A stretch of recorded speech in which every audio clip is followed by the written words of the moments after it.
দানের শেষে ভোট না দিলে কাউকে বাড়িতে শান্তিতে থাকতে দিবে না। এই বিএনপি নেতা কি বলে শুনেন।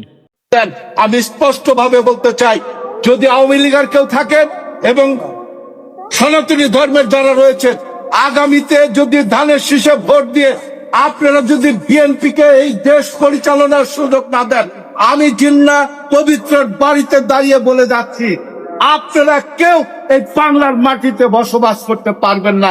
এই বাংলার কোনো স্বাধীনতা এরা দেশের উন্নয়ন চাই, আবার দানের শেষে ভোট না দিলে আবার হুমকিয়ে দেয়। এই কাজগুলো আগে কারা করত আপনারা জানেন না? তো এই কথাগুলো যারা বলছে তারা কি দেশে থাকতে পারছে? আপনারা কেন এই কথাগুলো বলতেছেন? বিএনপিকে তো আমরা তো ভালোবাসি, বিএনপিকে তো আমরা কোনদিন খারাপ চোখে দেখি নাই। বিএনপি তো আমাদের কলেজের একটা দল ছিল। জিয়া রহমানের আদর্শ আমাদের আদর্শ ছিল, বেগম জিয়ার আদর্শ আমাদের আদর্শ ছিল।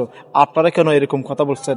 আসলে এই কথাগুলো বলার কারণে আপনাদের ভাবমূর্তি নষ্ট হচ্ছে, আপনারা হয়তো বুঝতে পারতেছেন না।